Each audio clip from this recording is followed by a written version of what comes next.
The benefit of going to the border is you will get a work permit immediately, but you can be deported if you...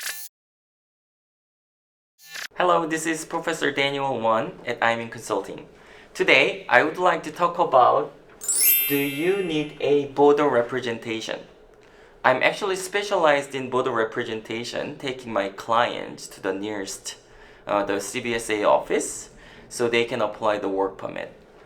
But let's just talk about who can actually go to the border and why they are going to the border.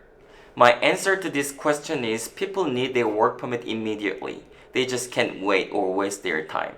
There are such examples who's required to go into the border. First, is your work permit extension application was refused in Canada.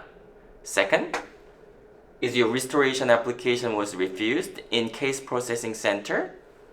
Third, do you have a LMIA confirmation and your employer asks you to start your job immediately as soon as possible?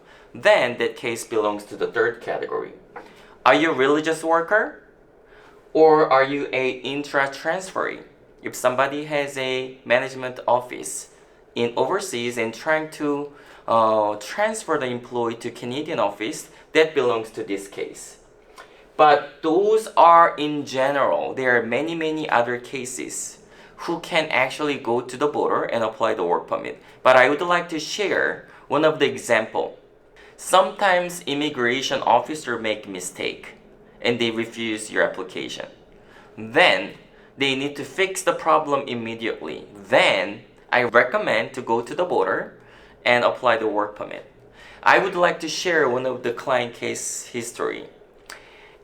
In HJ, my client originally came to my office when his Canadian experience class was refused, and somehow his assessment was not completed properly by previous lawyer, so his application was refused. So I reassessed my client case and presented, let's take a provincial nominee because he already has a arranged employer, and employer was willing to provide a nomination through the BC provincial office.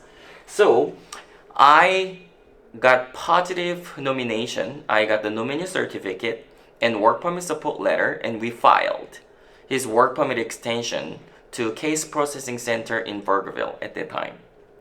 And somehow visa officer was making a refusal without any legitimate reason. So this one was not correct. So I actually took my client to the border and explained this application was supposed to be approved, but somehow the case processing center visa officer made a refusal. So I had to deal with this issue at the CBSA office, and I finally got an approval. So I would like to invite this client someday and we can actually share his personal experience in the future. Also, I would like to mention that if your visa application was refused inland Canada, for example, case processing center, you have a very strong chance to go to the border and deliver your issues immediately to the Canada Border Service Agency at the border. But if you are not confident, if you didn't represent your case well enough, of course you have to be well prepared. Not everybody is capable to taking your case, or each individuals are confident enough to go to the border and deliver actual situations or concerns, because there is a very high risk. They might be refused again, and eventually it will be ending up getting deported from Canada.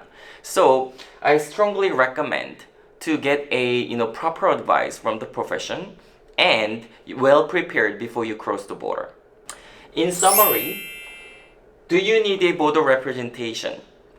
Everybody is situated indifferently, but you have to make sure that you are well prepared before you go to the border, because the benefit of going to the border is you will get a work permit immediately, but you can be deported if you didn't comply the conditions during your stay in Canada. So that is a very important factor you have to consider.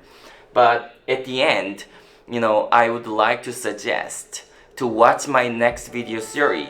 What kind of application is going to be refused if you go to the border?